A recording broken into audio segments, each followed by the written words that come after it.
Bonjour, mesdames et messieurs, bonjour, chers membres de Wozer, chers networkers, chers affiliés, chers entrepreneurs. Je suis Lambert Kwasi et aujourd'hui, j'aimerais vous apporter une formation importante qui vous aidera en tant qu'entrepreneur.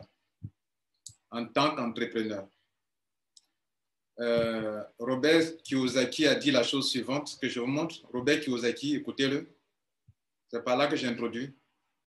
Voici ce que dit Robert Kiyosaki. Quelque chose. Mais un vrai entrepreneur, peu importe s'il échoue, etc., il avance. Il a toujours la capacité d'avancer. Il peut se relever et aller plus haut, si bien que peu importe ce qui lui arrive, il en ressort meilleur et plus fort et plus intelligent et plus heureux. Mais une personne avec un état d'esprit interne faible a, en fait, tellement peur de ce qui pourrait arriver qu'en général, c'est ce qui arrive. Par exemple, les gens qui ont peur de perdre leur job, en général, ils perdent leur job. Donc la première mission de l'entrepreneur est de contrôler ce qu'il y a ici, à l'intérieur, pas là-bas, à l'extérieur. Vous voulez écouter encore une seconde fois? Mais je crois qu'il a tout dit en quelques mots. Alors, vous avez constaté que depuis quelques mois, ou bien ça fait presque 2 ans maintenant, pour vous qui me connaissez, que je fais des vidéos pour instruire des gens sur des opportunités. Soit les gens ont déjà choisi leur affaire et que quand je vois que de plus en plus de personnes s'y intéressent, je fais des vidéos pour aider les gens à mieux développer leur business. J'apporte un peu de lumière aux uns aux autres parce que je me rends compte que effectivement, il existe des affaires où on peut devenir comme un apporteur d'affaires, un affilié, et se faire de l'argent. Du coup, je produis assez de vidéos et je fais un effort pour être objectif. Je dis que je ne roule pas pour une compagnie. Si tu as créé ton système et que ma population africaine s'y intéresse, je viens faire des vidéos. Si tu as dit des choses que tu es en train de ne pas les respecter, je dis à l'époque, voilà ce que tu nous avais dit. C'est comme ça que moi, je fonctionne. Donc, je ne roule pas pour une compagnie. Je fais le travail que si on avait des journalistes au sein des entreprises d'opportunités d'affaires, nous qui faisons des affaires, c'est ce que le journaliste devrait faire, que je fais comme travail. Bien. Vous apprécierez si je le fais bien ou je le fais mal, mais je fais un effort pour être objectif. Dans ces derniers temps, je me suis intéressé à une entreprise du nom de Wozer. Wozer, parmi la population africaine, là où ça a commencé réellement, c'est, je crois, en Tanzanie.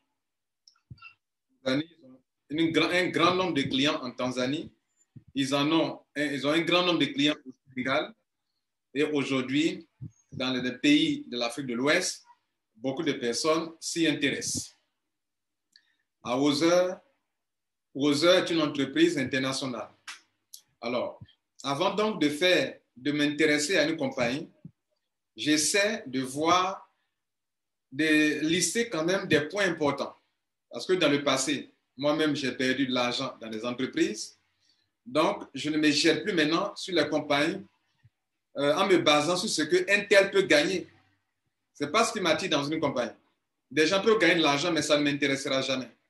Si je m'intéresse à une compagnie et que je fais des vidéos pour que la jeunesse africaine qui est sans boulot peut devenir un affilié ou un networker pour cette entreprise, je le fais si bien. Et vous avez constaté sur ma chaîne YouTube que depuis presque 1 an et demi ou bien 2 ans, quand je parle d'une entreprise, c'est d'elle que je parle, s'il y a des nouveautés. Et s'il y a une entreprise qui fait quelque chose de bon pour la population africaine surtout, alors j'essaie d'éclairer les gens qui développent cette affaire. Je me rends compte que de plus en plus de personnes s'intéressent à Wozer. Je fais des vidéos pour les éclairer. Pour la simple raison que tu le comprennes et que tu ne le fasses jamais. C'est-à-dire que tu as tellement compris que tu vois que ce n'est pas quelque chose que tu dois faire. Voilà pourquoi je fais les vidéos. C'est-à-dire que je fais les vidéos pour que tu ne te jettes pas dans une entreprise et demain tu dises que si j'avais appris ça, je n'allais pas faire. Il y a des entreprises dans lesquelles les gens sont jetés. Quand j'ai fait des vidéos qu'ils ont compris, ils ont dit, ah, si j'avais écouté auparavant Lambert Kwasi, je n'allais pas faire. Ou bien, si j'avais écouté ce monsieur, j'étais abonné à sa chaîne YouTube, que j'avais eu cette information, j'allais le faire, mais autrement. Ou bien, si j'avais su ça auparavant, l'argent que j'ai mis dedans, je n'allais pas mettre cette somme d'argent. Ça, c'est un groupe de personnes. Il y a des gens aussi qui disent que nous aussi, on veut que vous compreniez tellement pour que si vous le faites et qu'on vous demande pourquoi tu fais ça, cette entreprise, tu dois être capable de dire, si moi, citoyen, homme responsable, femme responsable, j'ai mis mon argent dans cette entreprise, je sais pourquoi j'ai mis mon argent. Quand c'est ainsi, malgré les hauts et marées, malgré tout ce qu'on peut raconter sur la toile contre la compagnie, tu seras stable. Parce que notez, mesdames et messieurs, lorsque vous entrez dans une compagnie, il y aura des gens qui vont venir faire des vidéos. Faire des vidéos qui proviennent des concurrents, qui viennent des concurrents, ou bien des vidéos que des ignorants s'expriment là-dedans. C'est-à-dire, un ignorant croit connaître et il produit une vidéo. Comme c'est sur la toile, tout le monde s'en va écouter. Maintenant, si toi, tu es dans cette entreprise, tu n'as pas une base solide, tu vas, oh, j'ai perdu mon argent. Oh, j'ai fait un gâchis. Vous voyez, ce n'est pas bon. Donc, j'essaie de jouer un rôle important pour l'internaute. Pour que quand tu entends des échos, même si les gens se gagnent là dans une affaire, en venant sur ma chaîne YouTube, et que si, heureusement pour toi, je parle de cette entreprise aussi, tu vas tellement bien comprendre de façon objective que tu ne mettras pas ton argent dedans. Ça, j'aurai atteint mon objectif. Ou bien, tu vas tellement bien comprendre que en mettant ton argent, tu sais comment gérer, comment piloter déjà. Puisque de toute façon, je t'explique les fondamentaux de la compagnie, ce qui est son service, c'est quoi ses services ou ses produits. Et puis, je vous montre aussi que tel qu'ils ont fait leur plan business, si tu peux réussir dedans, voilà comment tu dois t'y prendre parce que tel qu'ils ont conçu leur plan, il n'y a que ceux qui accomplissent telle chose qui peuvent se faire de l'argent. Voilà un peu ce que j'essaie de faire sur Internet. Pendant que je vous parle, j'ai 34 700 abonnés. Et chaque jour que Dieu fait, des gens s'abonnent sur ma chaîne YouTube. Aujourd'hui, je vais vous mentionner les choses importantes sur lesquelles je m'appuie avant de m'intéresser à une entreprise. Peut-être ça pourra vous aider dans vos choix d'entreprise. Et je peux vous le dire, je fais ça parce que dans le passé, moi, on m'a trompé, on m'a mis dans des affaires où j'ai perdu mon argent. Donc, je ne veux pas qu'un ignorant vous trompe aussi. Je ne me dis pas être celui qui connaît tout. Mais pour avoir été plusieurs fois mordu par des serpents, je sais désormais, j'arrive à distinguer un peu le serpent du ver de terre. Donc, je ne veux pas être prétentieux pour dire que je mettrai toutes les compagnies, que s'il n'y a pas de telle compagnie, il n'y a pas de risque. Non. Je veux dire qu'au moins, j'aurais donné à chacun de vous des éléments qui vous permettent de faire asseoir, de comprendre au moins qu'il y a au moins 50% de crédit que vous pouvez accorder à une compagnie ou bien même aucun crédit à cette compagnie. Vous comprenez là? Voilà. Nous allons le faire aujourd'hui. Je vais citer les points importants que vous devrez rechercher dans une entreprise. Et puis, nous allons prendre le cas d'une entreprise qui s'appelle Wozer. Est-ce que ces différents cas que vous devrez relever dans une entreprise, prenez vos cahiers, hein, que vous devrez relever dans votre choix, est-ce que vous retrouvez ces genres de choses-là dans une compagnie qu'on appelle Wozer? Donc, de façon générale, comme vous n'êtes pas tous de Wozer qui allez suivre cette conférence, ou bien vous-même qui êtes dans cette salle, peut-être vous n'allez pas opter pour ça, et je dis Dieu merci que vous ne le fassiez pas, vous ne le fassiez pas, parce que comme je le disais tantôt, mon but n'est pas que vous fassiez une entreprise, mais mon but, c'est que dans votre cerveau, vous percevez la vérité sur une entreprise et vous sachez peser les risques que vous prenez pour que vous décidez vous-même de faire et vous savez pourquoi vous ne faites pas. Parce que si je fais, je prends tel risque. Ou bien, vous savez pourquoi vous le faites. Parce que quand vous pesez les risques et les avantages sont supérieurs aux risques que vous prenez. Voilà l'objectif que je vais atteindre et même ici encore dans cette vidéo. Alors, pour vous qui êtes à Wozer, durant cette présentation, vous allez comprendre la chose la plus importante. Pour vous aussi qui n'êtes pas à Wozer, qui est dans une autre entreprise, les points que nous allons lister ici prenez-les dans toute entreprise qu'on vous présentera. Même si on dit tel leader gagne beaucoup d'argent, vous en foutez. Je dis quoi? Vous en foutez. Vous allez prendre ces points par point pour peser la compagnie, pour voir si ça vaut la peine de prendre le risque ou pas. Et si vous avez été invité dans cette conférence, nous n'allons pas trop parler du plan business aujourd'hui. Si on a le temps, je le ferai. Mais on va vous montrer pourquoi, moi personnellement, j'ai pris le risque de faire aux heures. Mais ce n'est pas parce que j'ai pris le risque de faire aux heures que toi, tu dois prendre le risque de faire cette entreprise. D'où l'importance de cette formation. Bien. Il y a quand même, quand vous voulez choisir une entreprise qui n'est pas dans votre pays et que vous ne pouvez pas visiter physiquement la compagnie, il est quand même important de tabler sur certains points importants. Malheureusement, la plupart d'entre nous, nous perdons beaucoup d'argent sur Internet. Il en aura toujours. Hein. Tant que l'Internet existera, des gens gagneront beaucoup d'argent et aussi des gens perdront beaucoup d'argent. Être sage et être intelligent est de tirer les leçons de ce qui est passé, comme Robert Kiyosaki vient de le dire, que l'entrepreneur peut commettre des erreurs. Mais lui qui ose chaque fois et qui commet des erreurs, il devient de plus en plus intelligent, il devient de plus en plus expérimenté, il devient de plus en plus sage, il devient de plus en plus fort. Et quand il rencontre la prochaine fois une entreprise, il sait comment se comporter envers cette entreprise.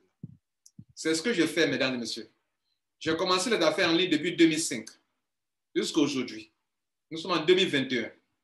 J'ai perdu de l'argent, mais au fur et à mesure que je prends de l'âge, j'ai commencé à être de plus en plus intelligent, de plus en plus expérimenté, de plus en plus sage. Et puis les entreprises ne sont pas mes amis.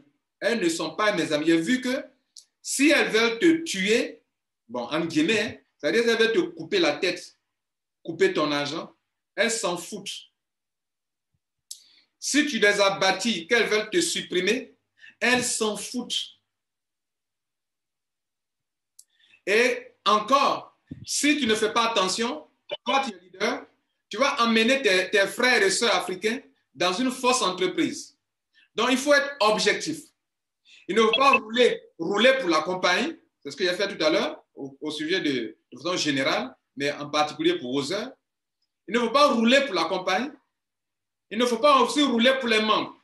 Parce que les membres ont par moment tort. Et la compagnie aussi par moment a tort. Donc, faites cette personne qui est là, qui, quand la compagnie a tort, tu dis, je ne suis pas d'accord avec vous. C'est parce que nous l'avons dit au début. Il faut être capable de le dire, même quel que soit le privilège que tu as dans la compagnie, il faut être capable de le dire. Ou monsieur le directeur fondateur, c'est injuste ce que tu fais. Tu dois être capable de le dire. Et si les membres aussi font des choses qui ne sont pas bien, tu dois être capable de le dire. Mesdames et messieurs, la liste que je vais vous donner tout à l'heure permettra. Désormais, quand vous allez aller sur Internet, des gens vont produire des vidéos. Hein. Il y a des gens qui produisent des vidéos par jalousie. C'est-à-dire, ils ne sont pas dans ta compagnie. Et comme ils savent que ta compagnie est en train de racler, de tirer des clients vers l'autre compagnie concurrente, donc ils vont produire des vidéos bien montées pour détruire votre compagnie, pour salir votre compagnie. Ça existe. Il y a des concurrents même qui peuvent payer des gens, des youtubeurs, peut les payer pour dire cette entreprise-là, il faut la salir. Et qui peut monter des trucs, des vérités vraisemblables, des opinions qui semblent vraies, mais qu'on ne dit pas, on ne clarifie pas les choses et qui peuvent perturber. Tout ça, c'est à dessein. Mais il y a des gens qui sont honnêtes, qui ne sont pas des gens malhonnêtes, mais qui sont honnêtes, mais ignorants. Donc, ils produisent des vidéos, pas parce qu'ils sont malhonnêtes, ni ils veulent salir la compagnie, mais ils veulent protéger vous qui êtes en train de mettre votre argent dans cette entreprise. Ils sont honnêtes, mais ignorants de certains points de la compagnie. Par exemple, il y a un jeune homme qui a produit une vidéo sur Other. Quand tu écoutes, il y a de l'ignorance qu'il expose. Vous comprenez? Donc, si toi, avant d'entrer dans la compagnie, tu n'as pas testé la compagnie, ces points que je vais citer, tu te retrouves dedans et tu tombes sur une telle vidéo venant d'un concurrent, d'un ignorant, d'une personne qui veut salir la compagnie pour briser le zèle des gens qui vont dans cette compagnie, qui sont en train d'abandonner une compagnie pour être dans une autre compagnie, tu ne sauras pas comment juger. Tu ne sais pas si la personne dit vrai ou dit faux. Voilà, mesdames et messieurs, la raison pour laquelle je fais cette formation avec vous. Donc, vous qui êtes invités dans la salle, Si c'est la première fois, mon nom c'est Lambert Kouassi. Je suis coach, je suis conférencier, je suis formateur, mais à la base, je suis de formation commerciale et aujourd'hui, comme il n'y a pas de boulot, j'exerce mon métier de commercial sur Internet. On appelle ça affiliate marketing. Et justement, si je fais des vidéos, c'est pour dire aider la population africaine à exercer ce métier d'affiliation sur Internet en leur disant la chose suivante. Choisis-toi une bonne entreprise qui a un produit, un service, des bureaux réels, un personnel, une licence et fais-toi payer en leur apportant des clients. On appelle ce métier-là est lié au marketing digital. Le marketing se fait sur Internet via les réseaux sociaux, via YouTube ou que sais-je, en tout cas via Instagram, via Facebook pour attirer des clients pour la compagnie qui va te payer de l'argent. Ou bien tu crées des sites éditeurs et via ces sites éditeurs, tu attires des gens. Alors, mesdames et messieurs, et chers invités, voilà la fameuse liste. Si vous voulez peser une compagnie avant de savoir si ça vaut la peine d'y mettre votre argent, oui ou non, il faut d'abord voir si la compagnie a des produits ou des services. Des produits ou des services à la base. Aucune compagnie ne peut naître dans le monde entier si elle ne vient pas pour répondre à un besoin. Et c'est en voulant répondre à ce besoin qu'elle va imaginer faire des études de marché pour détecter quels sont les besoins des gens et après ça, créer un produit qui va répondre à un besoin. C'est un point très important. Pourquoi? Parce que si le besoin est réel et que c'est un vrai besoin, tant que l'être humain aura ce besoin, il viendra acheter la solution qui est le produit ou le service et la compagnie vivra et vivra. Parce que les êtres humains, dans leur fonctionnement, cherchent à satisfaire les besoins qu'ils ont. Et comme ce n'est pas cadeau, ils ne donnent pas cadeau, toute personne qui viendra acheter son produit ou son service, il va se faire de l'argent, le fondateur ou bien l'entreprise se fera de l'argent. Donc, si toi, tu es dans une telle entreprise qui a un vrai service ou un vrai produit, tu es bien parti sur de longues années pour te faire de l'argent en tant qu'apporteur d'affaires. Voilà le point le plus important, mesdames et messieurs, sur la liste. Cela veut dire quoi? Si on te présente une compagnie, ne regarde pas d'abord parce qu'un tel leader gagne de l'argent. Kouassi Lambert gagne de l'argent, tu t'en fous de Kouassi Lambert. Top gagne de l'argent, top gagne tel montant, tu t'en fous de ça d'abord. Tu t'en fous. Tu t'en fous. Parce que tu dois faire asseoir ta propre conviction. Vous ne m'avez pas remarqué dans les compagnies pour lesquelles je fais des vidéos. Les gens vont produire tout ce qu'ils veulent, mais je suis inébranlable. Parce que je sais que cette compagnie-là, telle que je l'ai comprise, année sur année, elle vivra. Elle peut commettre des bêtises, mais ce qui est bon, c'est que cette compagnie a des services réels ou bien des produits réels qui répondent à des besoins. Donc, tant que ce besoin va exister, les êtres humains vont chercher à satisfaire ce besoin, vont acheter, la compagnie se fera des chiffres d'affaires. Si une compagnie n'a pas de service ni de produit, ce n'est pas la peine. C'est du Ponzi, c'est du pyramide. Bien. Le deuxième point, pour aller un peu plus loin. Si une compagnie a créé un produit ou service, elle doit avoir une organisation pour cibler le marché. Si elle n'a pas une organisation que j'appelle un personnel, si elle n'a pas monté une entreprise avec une personnel, selon vous, comment pourra-t-elle cibler, couvrir le marché? Il faut une organisation. Toi seul PDG fondateur, tu ne peux pas être comptable, tu ne peux pas être du service financier, tu ne peux pas être commercial, tu ne peux pas être le responsable des ressources humaines, tu ne peux pas être informaticien, tu ne peux pas faire ceci, cela. Donc, posez-vous la question. Est-ce que cette compagnie qui intervient sur Internet, qui montre son site Internet, est-ce que derrière, c'est une entreprise réelle qui a un personnel? Qui a un personnel? Des dirigeants? Ou qui est le directeur? Qui est le CEO? Qui est le fondateur? Qui sont les agents? Malheureusement, encore là, beaucoup d'entre vous avez péché toujours. C'est que vous entendez qu'on gagne l'argent, vous vous en foutez. Que ça aille sur Internet, je place mon argent et gagne l'argent, c'est ce qui m'intéresse. Vous avez tort. C'était le deuxième point.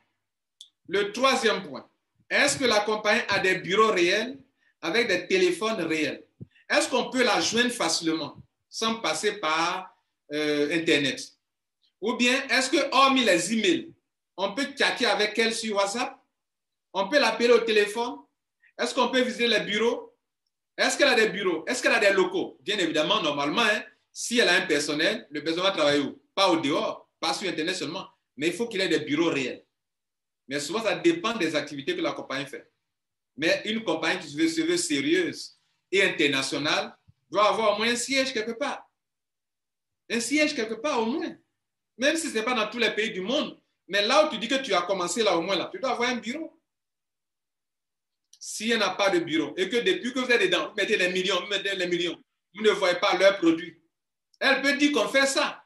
Mais est-ce que c'est réel? Elle peut dire qu'ils ont un personnel. Vous l'avez vu, vous avez vu le personnel? Elle peut dire qu'on a des bureaux. Avez-vous vu les bureaux réellement? Bureaux physiques ou pas photos et immeubles, hein, où vous voyez les gens dans les bureaux réels, où on montre les gens dans les bureaux. Avez-vous vu ça? Vous ne voyez pas ça, mais vous mettez votre argent. Erreur. Donc, troisième point important que moi je juge avant d'entrer dans un business, ou bien avant de payer mon argent dans une entreprise, ou bien avant de produire des vidéos. Bien. Le quatrième point. Est-ce que les dirigeants se montrent? Je dis les dirigeants. Je parle du personnel. Mais derrière le personnel, il y a le fondateur. Ou bien il y a le CEO. Souvent, les fondateurs, on ne les voit pas. Mais, comme les entreprises normales, hein, par exemple, les banques que vous voyez là, vous ne voyez pas le fondateur de la banque souvent. Hein. Vous voyez seulement, même dans votre pays. C'est rare que vous voyez les fondateurs. Souvent, ce sont des actionnaires qui sont dans l'ombre, on ne les voit pas. Mais on voit au moins le directeur de la banque. On voit au moins le CEO. On voit le directeur commercial. Est-ce que ici, les dirigeants se présentent?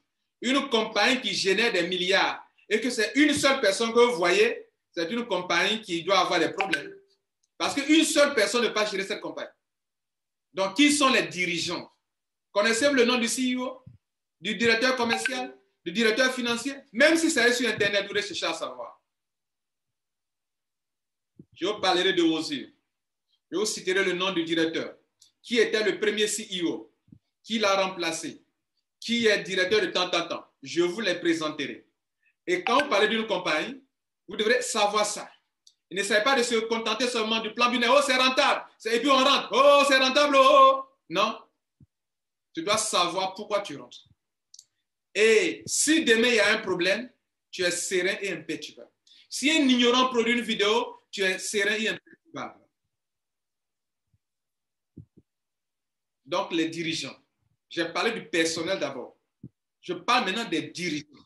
Ce n'est pas la même chose. C'est presque la même chose, mais je veux savoir qui sont les responsables. Si demain il y a un problème, ce ne sont pas le personnel, mais qui est à la base? Qui est le fondateur? Qui a eu l'idée de créer la compagnie? C'est cette personne-là que nous, on veut voir. C'est cette personne qu'on veut connaître. Ou bien qui sont ceux qui sont devant? Le CEO au moins, c'est qui? Même si on ne voit pas le fondateur, mais le CEO. Même si je ne le vois pas, il peut connaître son nom au moins, les gars. Quel est son nom? À l'état civil. C'était le quatrième point. Les dirigeants se montrent-ils? Le cinquième point. Il est question de produits et de services, n'est-ce pas, au début. Mais, si tu dis que tu es une entreprise internationale, tu te mets sur la toile, donc tu deviens une entreprise internationale. Google, international. Facebook, international. Tu es sur Internet, mais tu existes quelque part. Est-ce que, question très importante, est-ce que, hormis Bitcoin, Ethereum, Ripple, que sais-je, Altcoin, qui sont des solutions de réception des adhésions, Perfect Money et autres, est-ce que, hormis ces solutions par lesquelles la compagnie reçoit de l'argent, est-ce que, mesdames et messieurs, la compagnie ose donner son compte bancaire? Ah oui, c'est important. Il y a des compagnies dans lesquelles vous vous mettez qui ne vous donnent pas leur compte bancaire. C'est sur Bitcoin seulement. Mais c'est dangereux. Pourquoi? Parce qu'elle peut disparaître, ni vue, ni connue. Aucune trace. Aucune trace. Je ne sais pas le nom d'une compagnie, mais dans cette semaine, une compagnie a disparu. Mais quand ça a commencé, il y a des leaders qui ont averti des grands leaders. Ils disent non, Ici, c'est rentable. Le taux est très élevé. Justement, c'est parce que le taux est très élevé que tu ne dois pas y entrer. Mais des gens ignorants se croient qu'ils connaissent tout déjà. Le taux est plus élevé. Là-bas, ce n'est pas rapide. Ici, c'est rapide. Mon œil, vous n'avez rien compris. Ce qui fonctionne de cette manière. Je ne rentre pas dans ta compagnie justement parce que le taux est très élevé. Mais maintenant, des ignorants rentrent parce que le taux est élevé. Et demain, ils viennent pleurer. Et ce qui est mauvais, ils auront mis des gens dedans. Ils auront mis des gens dedans. Des autres d'ignorance. Donc, on duplique l'ignorance. On duplique cette ignorance. Et ce n'est pas bon. Et c'est pour ça que je produis des vidéos. Pour dire, voici ce que est la campagne. Tu prends le risque, tu sais. Mais quand tu rentres dans l'ignorance, parce que pour toi, on t'a dit que quand le taux est élevé, c'est que c'est rentable, tu rentres. D'ailleurs, ce n'était pas le point. Le cinquième point, on est en train de parler du compte bancaire. C'était une parenthèse. Donc, on ferme la parenthèse. Je dis, si tu as une entreprise, tu donnes ton compte bancaire, c'est que tu sais sur quoi tu as mis ton pied. Parce que quand tu donnes ton compte bancaire, si demain des avocats internationaux se lèvent contre toi, on sait comment t'attraper. Tu ne peux pas ouvrir un compte bancaire dans une banque. Bon, c'est la même chose. Tu ne peux pas ouvrir un compte bancaire, excusez-moi pour la répétition, sans toutefois faire ce qu'on appelle le KYC. Le KYC, le K, no, le Y, your, C, customer. L'abréviation de KYC, le vrai nom, c'est Know Your Customer, qu'on impose à toutes les banques du monde à cause du blanchiment d'argent et autres. Donc, et les banques aussi imposent ça à tous les clients aussi également. Cela veut dire quoi? Toute personne qui doit ouvrir un compte bancaire dans une banque, et surtout si c'est une entreprise, l'entreprise doit montrer son registre de commerce, c'est son règlement intérieur, les statuts et règlements intérieurs, voilà, c'est ça. Tu dois fournir ça à la banque. Tu dois fournir la pièce d'identité ou le passeport, la copie de celui qui est le dirigeant de cette compagnie. Et tu dois donner, comment on appelle, tu dois nous montrer à la compagnie quel est ton siège ou par où est-ce que tu habites toi-même. Donc, tu dois fournir une facture du là où se trouve le bureau, une facture d'électricité, d'eau ou bien de gaz pour qu'on sache où tu habites. Tu dois faire le plan de localisation. Et une compagnie qui donne son compte bancaire est une compagnie que, même si elle peut vous escroquer, ça peut arriver. Je ne suis pas là pour vous dire qu'il y aura des compagnies 100% sans risque. Vous comprenez là ma thèse? Je suis là pour vous dire que, au moins si vous pouvez avant de vous engager dans une entreprise, il y a des éléments importants qu'il faut prendre en compte. C'est ce que je viens de citer. Mais même quand j'aurai fini la liste qui n'est pas exhaustive, ça ne veut pas dire que vous devez avoir confiance à 100% en cette compagnie. Mais vous pouvez accorder au moins 50% de crédit et savoir que vous prenez 50% de risque et 50% de confiance en cette compagnie. Au moins. Mais d'autres, vous ne considérez pas ces points et vous mettez votre argent.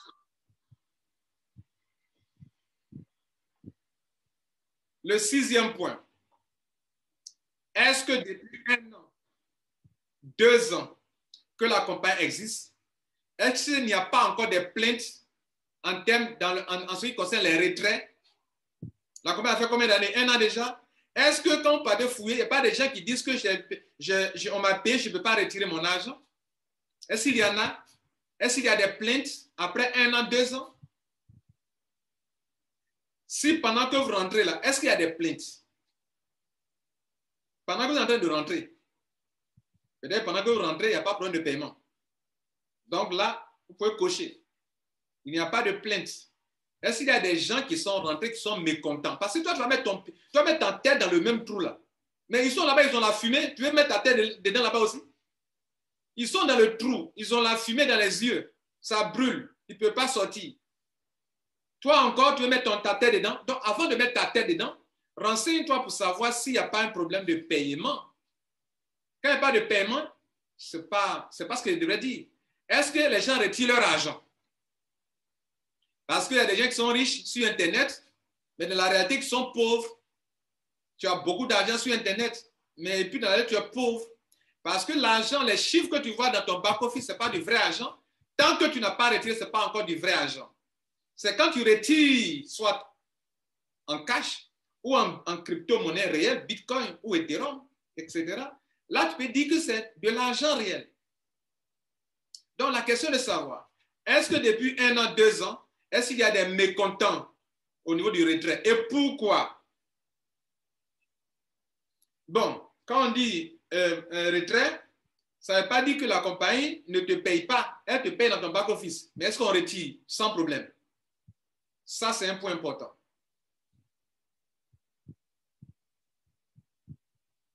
Septième point. Est-ce que cette compagnie a une feuille de route connue de tous? Est-ce qu'elle a une feuille de route connue de tous qu'elle respecte elle-même? Vous savez, il y a des compagnies qui sont là, qui veulent vous surprendre à tout moment. Ça, c'est pas trop bon. Des gens t'accompagnent dans ton projet. Les gens doivent savoir où est-ce que tu les emmènes. Mais les compagnies qui n'ont pas de feuille de route se permettent tout.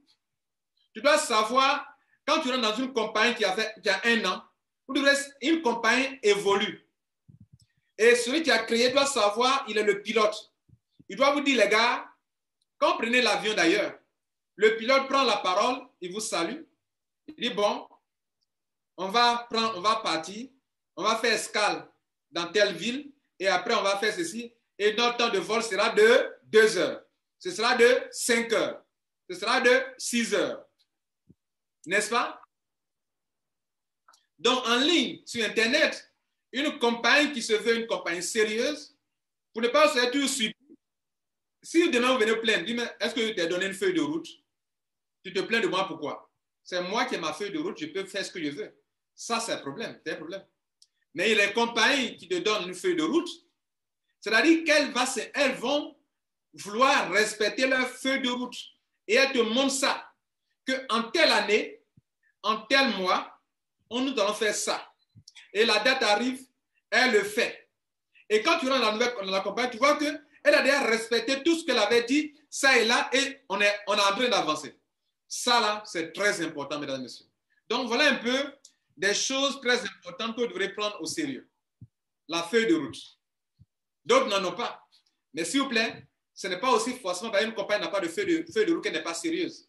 Mais la feuille de route est un point important qui vous permet de juger à distance si c'est une compagnie qui tient parole. Parce que s'il n'y a pas de feuille de route publiée, demain quand elle change son programme là, vous allez dire quoi? Je dis, monsieur le fondateur, quand moi je rentrais sur ton back-office, tu avais dit ça. Maintenant, je ne vois plus ça. Je vais te répondre, mais tu m'as vu mettre ça sur une feuille de route? Tu m'as vu mettre ça dans les termes et conditions que je vais faire ça? Je suis libre de changer, de mettre à jour ma compagnie comme je veux. Ça là tu t'es mis dans une affaire où tu ne sais pas où on t'envoie. On t'envoie, tu avales ici. On t'envoie ici, tu es obligé d'avaler. Mais des compagnies sérieuses vous disent où elles vont avec vous. Voilà, c'est important. Et c'est publié dans leur back-office sur le site Internet. Avant même de t'inscrire là, elle te dit déjà où on t'envoie. Excusez-moi.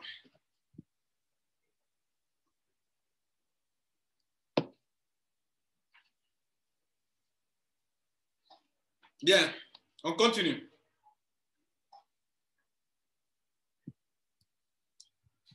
Le point 8. Est-ce que vous relevez des mauvais témoignages contre la compagnie? Ceux qui sont déjà membres là. Est-ce qu'il y a des gens qui ont commencé à manifester leur colère contre la compagnie? Il faut en chercher. Attention, il y a des gens qui ne sont pas membres, qui peuvent produire des vidéos. Est-ce que la personne montre la preuve qu'elle est membre avec son back-office et puis elle démontre pourquoi elle est fâchée contre la compagnie? Et est-ce que c'est une raison valable? Parce qu'il y a des ignorants qui se plaignent. Hein? Ah oui, il y a des ignorants qui se plaignent aussi. Donc, est-ce que celui qui se plaint là, est-ce que sa plainte là est fondée? Car il y a des ignorants qui se plaignent. Il se plaint, il n'a pas raison, mais il se plaint contre la compagnie. Et je dis au début qu'un bon leader n'est pas là pour que quand les membres sont dans l'erreur, les accompagner dans leur erreur. Non. Si le membre a tort, tu dis, mon ami, tu te plains, mais tu n'as pas raison. Toi, si tu raisonnes comme ça, tu es un vrai leader. Si la compagnie déconne, tu dis, compagnie, je ne suis pas d'accord avec toi. Donc, le membre, est-ce que tu as des mauvais témoignages fondés? Est-ce qu'ils ont raison de se plaindre? Et quelles sont ces plaintes? Tu dois fouiller d'abord. Est-ce que tu en as? Non. Si tu n'en as pas, tu peux cocher ça comme point fort pour toi et tu avances. Un autre point important, le 9e point, est-ce que cette compagnie, les Américains peuvent faire? Est-ce que les Américains peuvent faire peuvent s'inscrire dans cette compagnie? Si souvent des business ne sont pas ouverts aux Américains, c'est parce que le marketing de réseau aux États-Unis respecte des principes. Des principes, le droit du consommateur, le droit du client, et puis il y a des principes que la compagnie doit respecter pour ne pas ressembler à du Ponzi ou à du pyramidal. Donc certaines compagnies ne voulant pas se faire créer des problèmes, elles n'ouvrent pas leur business aux Américains. Comme ça, le citoyen américain ne rentre pas dedans. Maintenant, si la compagnie ici vous dit que, comment on appelle, États-Unis n'est pas sur notre liste, il faut chercher à savoir pourquoi les États-Unis n'est pas sur la liste. Le marketing de réseau est né aux États-Unis. Et même l'affiliation est née avec Amazon. L'affiliation est née avec Amazon aux États-Unis. Donc, dites-vous, demandez-vous, pourquoi dans cette entreprise, dans la liste des pays là, États-Unis n'est pas dedans? Souvent, il y a une explication. Souvent, l'explication, c'est que la compagnie elle triche un peu et elle ne veut pas avoir des problèmes avec les Américains. Elle ne veut pas avoir des poursuites. Parce que si ton business est ouvert aux Américains et que demain, un Américain rentre et que tu n'as pas, par rapport à la fiscalité ou par rapport à beaucoup de choses, tu ne tiens pas compte du citoyen américain et que tu ouvres ça aux Américains, alors toi-même, là, on va te poursuivre. Et comme des endroits ne peuvent pas avoir de problèmes avec la SEC, je crois que c'est la SEC, SEC, bon, américaine, alors ces entreprises préfèrent ne pas, vous n'allez pas trouver États-Unis sur la liste de leur pays. Si tu es américain, tu ne peux pas t'inscrire. Mais attention, si une compagnie n'a pas mis le nom des États-Unis, ça ne veut pas dire forcément que c'est par rapport à ça. Mais souvent, c'est par rapport à ça. Hein, vous comprenez là? Voilà. Donc, si toi, il n'y a pas États-Unis, je ne vais pas te dire que bon, que tu es dans le faux. Mais il y a une raison. Toi, qui es en train de faire des recherches, cherche à savoir le pourquoi. Est-ce qu'il y a une autre raison? Ou bien cette raison, c'est par rapport au fait que ton plan business là n'est pas clair. Ou bien ton business n'est pas bien ficelé au regard des principes ou bien de la réglementation américaine en ce qui concerne le marketing de réseau ou le marketing d'affiliation. Très important de le savoir. C'était le 9e point.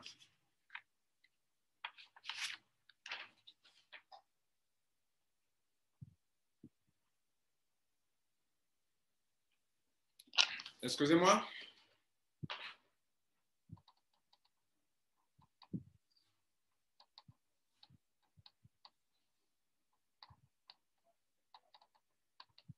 J'espère que vous les notez. Hein? Ne les notez pas. Tout à l'heure, on va revenir sur Wozer avec ça. On va soumettre Wozer à tous ces points-là. Et puis, s'il y a quelque chose qui n'est pas clair, je vous le dirai. Je vous ai dit que quelqu'un a fait une vidéo sur Wozer. Et c'est ça même qui a attiré mon attention pour produire cette formation pour vous. Vous devez soumettre toute entreprise à ça. Soumettez-les à ça. Hein. N'ayez pas de pitié pour la compagnie dans laquelle vous voulez mettre votre argent. Parce qu'elle n'aura pas pitié de toi demain. Voilà. Bien. Maintenant, est-ce que cette compagnie, hormis là où surtout son siège, est-ce qu'elle a d'autres bureaux réels dans d'autres pays? Parce que si elle ouvre des bureaux réels dans d'autres pays, c'est que c'est une compagnie quand même qui doit inspirer confiance quand même. Elle ouvre des bureaux réels avec un personnel, avec un téléphone. J'irai encore plus loin. Est-ce qu'elle a osé ouvrir des bureaux en Afrique aussi également? Ça, c'est en Europe, j'ai cité là. Quand il n'y a pas des autres pays. Mais est-ce qu'en Afrique aussi, elle a osé ouvrir des bureaux en Afrique? Ou elle fonctionne en Afrique? C'est important. Par moment, ce n'est pas en Afrique.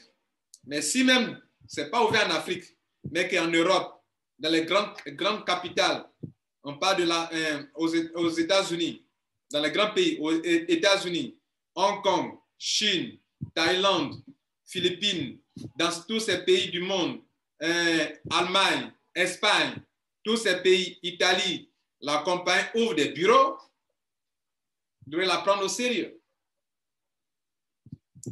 C'était le 10e point.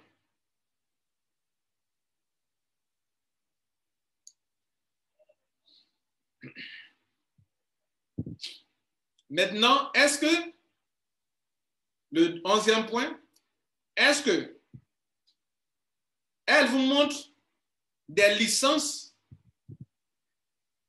en dehors de son site Internet? C'est important ce que je dis. Hein? Souvent, les compagnies vous disent qu'elles ont une licence. Maintenant, je vous demande, ce n'est pas ce que la compagnie vous montre sur son site là que vous devrez en tenir compte. Ne tenez pas compte de ce que la compagnie vous montre. Il y a Photoshop. On peut monter des certificats pour montrer aux gens. La chose la plus importante à demander, est-ce que, en dehors du site de la compagnie, est-ce qu'il y a des plateformes appartenant à des gouvernements où on peut vérifier l'authenticité de la licence de la compagnie? Est-ce que c'est une compagnie qui est enregistrée réellement en tant que compagnie aux États-Unis, compagnie là où elle a des bureaux? Est-ce qu'on peut vérifier sur des sites indépendants? Ça existe. Et pour Wozer, tout à l'heure, il a démontré que quand il dit qu'elle est ouverte aux États-Unis, voilà où, sur quelle plateforme indépendante, on peut aller vérifier la certification, l'enregistrement de la compagnie qui fait de tel business. Quand je vous dis qu'elle est dans tel pays, British Virgin Islands, et c'est là qu'il y a une chose à préciser là-dessus, parce qu'il y a une confusion pour certaines personnes, il y a quelque chose qui s'est passé là-bas, et donc d'autres prennent ça pour intimider certaines personnes, et je vais vous clarifier là-dessus ici tout à l'heure, à British Virgin Islands, il y a quelque chose qui s'est passé, il y a eu un communiqué là-bas, il y a de cela presque 1 an au sujet de Wozer, mais la compagnie fonctionne. Pourquoi elle continue de fonctionner? Et pourquoi sur la plateforme indépendante de FSC, pourquoi on voit toujours le nom de Wozer comme une entreprise enregistrée? Donc, il y a quelque chose qui ne cloche pas bien. Donc, là encore, on va aller vérifier. Donc, là, le deuxième point, est-ce qu'en dehors de la compagnie elle-même, qui vous montre sur son site qu'elle a un certificat, une licence, est-ce qu'on peut vérifier ça sur des plateformes indépendantes? Si oui, ça que vous avez gagné quelque chose d'important. Parce que là, la compagnie ne triche pas. On va le vérifier tout à l'heure avec Wozer, aux États-Unis et à British Virgin Islands, et clarifier les choses au niveau du FSC. Bien. Le FSC, c'est le Financial Service Commission en British Virgin Islands. Le 12e point. Est-ce que cette compagnie-là, on peut la contacter facilement? Est-ce que tout le monde peut causer avec la compagnie, échanger la compagnie? Est-ce que c'est une compagnie qui donne email seulement? L'email, vous ne pouvez pas les appeler, ni sur le téléphone ordinaire, ni sur WhatsApp. C'est-à-dire, si vous avez un problème tout de suite là, vous allez écrire, à taper 3 jours, 1 semaine, avant qu'on ne vous réponde. Ah, c'est qu'il y a problème. Parce que si demain, moi j'ai une urgence, je ne peux pas vous appeler sur WhatsApp, ni vous appeler sur le téléphone normal, et qu'il faut forcément que j'écrive, vous allez me donner une réponse bidon, alors que quand on est en train de tchatter sur WhatsApp, je dis non, je ne suis pas d'accord. Tout de suite, je t'écris, tu me réponds. Je t'écris, tu me réponds. Je t'appelle, on cause. Là, c'est une compagnie qui peut quand même veut communiquer avec les gens. Elle tient compte de l'opinion des autres. Ce matin même où je parle, j'ai communiqué avec le service de Wozer. Je dois faire une chose, je vais comprendre certaines choses. Je dis, ça là, c'est ceci, cela. Ça là, c'est ceci, cela. Ça, c'est une compagnie. C'est-à-dire, en un temps record, tu peux avoir une information. On appelle ça une politique de communication. Les entreprises sérieuses mettent sur pied une politique de communication. Vous comprenez, non? Donc, vous êtes dans une compagnie, vous écrivez un email, parce qu'il n'y a pas tout ça, ça doit taper 1 semaine. Après, ça décourage les gens. La communication, elle est très, très importante, mesdames et messieurs. Et d'ailleurs, c'est par rapport à la communication que je suis en train de parler devant vous. Parce que si quelqu'un va communiquer contre votre compagnie sur YouTube, que vous n'avez pas la bonne information, vous êtes perturbé. Vous allez avoir peur tout de suite, vous allez paniquer. Et si vous devenez vous devenez méfiant, ça affecte votre business. Si vous doutez de quelque chose, vous n'aurez pas de bons résultats. Maintenant, vous pouvez douter dans l'ignorance. Vous voyez, quand on est dans les ténèbres, on ne voit pas clair. Quand on ne voit pas clair, on a peur d'avancer. Et comme on a peur d'avancer, on doute. Et quand on doute, on ne peut pas agir. Et quand tu ne peux pas agir, tu ne peux pas avoir des résultats. Et si tu n'as pas de résultats, tu n'auras rien. Donc, c'est l'ignorance, les ténèbres qui vous empêchent de réussir. Moi, Lambert Kouassi, quand je rentre dans un business, avant d'entrer, je m'acquiers des informations solides. Et quand quelqu'un s'amuse à produire une vidéo, je réponds, je produis une vidéo pour montrer que tu es dans l'ignorance. Et ce que je dirais est logique. Et si la personne a raison aussi, je reconnais que la personne a raison. Si la personne produit une vidéo, ce n'est pas bête quand même. Je vous dis que ce n'est pas un truc de mon papa. Si la personne a raison, il dit la personne a raison. Si la personne a dit quelque chose qui n'est pas vrai, il dit ce que tu dis là est vrai, mais ça là tu n'as pas raison. C'est ce que nous allons faire tout à l'heure ici par rapport à un point sur Other. Je vais vous dire ce qui s'est passé sur Other. Il y a eu un communiqué dans un pays, au niveau de Other. Et il en aura toujours dans les pays. Mais ce n'est pas forcément parce qu'il y a eu un communiqué sur une entreprise que la compagnie est dans la fausseté forcément. Ceux qui produisent le communiqué peuvent être dans l'erreur. Parce qu'ils n'ont pas eu une bonne information. Ils peuvent produire un communiqué ou bien un article. Bien. Donc, on était en train de parler de la bonne communication, c'était le point 12. Le point 13.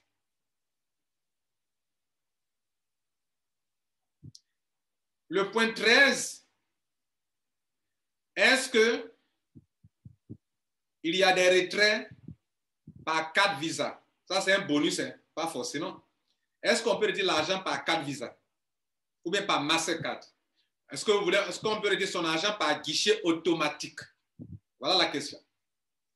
Je dis c'est un bonus. Pourquoi? Parce que ce n'est pas parce qu'une compagnie ne vous donne pas l'occasion de retirer votre argent par guichet automatique que vous allez dire que M. Kouassi a dit que tant qu'on ne voit pas le guichet automatique, on peut dire que ce n'est pas une bonne compagnie. Non. Je vais dire par là que si une compagnie, en plus de tout ce que je viens de citer, vous donne l'occasion de retirer de l'argent sur guichet automatique, c'est que c'est une compagnie solide, financièrement parlant. Elle est solide financièrement. Pourquoi? Vous savez quoi?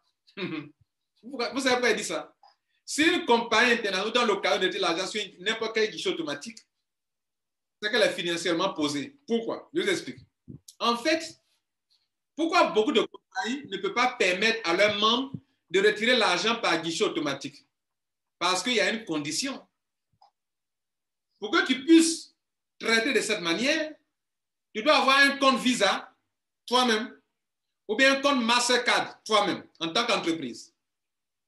Et avoir un compte Visa, un compte Mastercard, c'est que tu as beaucoup d'argent dans ton compte lié à Visa, c'est une carte Visa, ou bien un compte bien approvisionné en liquidité pour Mastercard. Ainsi, notez bien, pourquoi il dit ça? Parce que si tu n'as pas l'argent dans ton compte, mais tu seras en nid, on va te clouer le bec très tôt. Visa ou Mastercard va te poursuivre. Pourquoi? Tes membres ont eu des cartes. Ils ont de l'argent dans leur compte. Ils mettent l'argent sur la carte. D'abord, là, il peut y avoir blocage. Ils vont retirer l'argent par la carte. Toi, compagnie, tu dois charger leur carte. Bon, donc tu vas charger, si tu es honnête, tu vas charger, un tel demande $10 000 depuis son compte virtuel. Toi, tu es censé le débiter dans son compte virtuel et charger sa carte réellement. N'est-ce pas? Bien. Il a chargé la carte. Tu vas au guichet automatique. Toi, tu retires l'argent dans le guichet automatique dans lequel ne se trouve pas ton compte bancaire. Ton compte bancaire n'est pas ici, dans mon pays. Le compte bancaire de la compagnie n'est pas ici, dans mon pays. Le compte bancaire de la compagnie n'est pas au Sénégal, n'est pas au Japon, en tout cas, n'est pas dans tous les pays du monde. Mais la personne réussit à retirer l'argent. Et quand la personne retire l'argent, par exemple, c'est Visa ou Mastercard, on lui donne l'argent. Mais n'oubliez pas que après un retrait, La machine imprime quelque chose. Tiens, tiens, tiens, tiens, tiens, tiens, tiens, tiens, tiens, tiens, tiens. La machine est en train de laisser des traces au gestionnaire de la banque pour lui dire, ce monsieur, cette dame qui vient de tirer cet argent, la carte qu'elle détient est liée à tel compte bancaire dans le système Visa ou dans le système Mastercard. Ça permet, et d'ailleurs on te prend des frais de retrait, pourquoi? Parce que le banquier, tu viens de prendre son argent. Dans leur système, il y a ce qu'on appelle la compensation. Donc le banquier va réclamer son argent chez l'autre banque où votre compte, le compte de l'entreprise est logé. S'il réclame son argent et qu'il n'y a pas de l'argent dans ton compte, mais tu as des problèmes, toi, entreprise, tu as des problèmes. On va t'arrêter, on va te poursuivre en justice, c'est du vol. Tu lui donnes l'argent, tu permets à tes membres de prendre de l'argent dans le compte bancaire des banques, alors que toi-même, tu n'as pas d'argent dans ton compte. C'est pourquoi d'autres entreprises ont montré qu'ils vont donner des cartes, mais après, on recule. Parce que pour faire ça, il faut avoir beaucoup d'argent. Une compagnie qui permet à ses membres de retirer l'argent sur du guichet automatique est une compagnie qui est quand même solide financièrement. Sinon, aucune compagnie, elle allait rester seulement sur Bitcoin, Ethereum, pour payer. Elle ne va jamais, si elle n'a pas les moyens, elle ne pourra jamais vous permettre cela. Mesdames et messieurs, voilà, ce n'est pas exhaustif, mais compte tenu du temps, voilà ce que je peux vous donner comme information sur des entreprises de façon générale. Voilà. Maintenant, on va voir de façon spécifique, on va appliquer cela à une compagnie, avec des preuves, une compagnie du nom de Wozer, où des gens le font, et pour ne pas que des gens perdent leur argent sans savoir dans quoi ils mettent leur argent, ou bien ne savent pas dans quoi ils mettent leur argent, j'ai préféré faire des vidéos et pour instruire les gens, pour dire que voilà le risque que toi tu prends. Si quelqu'un fait, il doit savoir pourquoi il fait. Si d'autres ne font pas, je dois donner les raisons pour lesquelles il ne faut pas, et je donne assez de raisons pour lesquelles tu dois savoir si ça vaut la peine de faire ou de ne pas faire. Et ces points qu'on vient de citer, les 13 points, on va les appliquer à une compagnie. C'est un exemple. Je pourrais l'appliquer à une autre compagnie pour voir si cette compagnie est qualifiée. À vous aussi maintenant, dans les compagnies dans lesquelles vous partez mettre votre argent, allez-y appliquer là-bas. Est-ce que c'est possible? Est-ce que ça marche? Vous le saurez. Vous allez peser votre compagnie. Donc, on va voir si Wozer gagne beaucoup de points ici.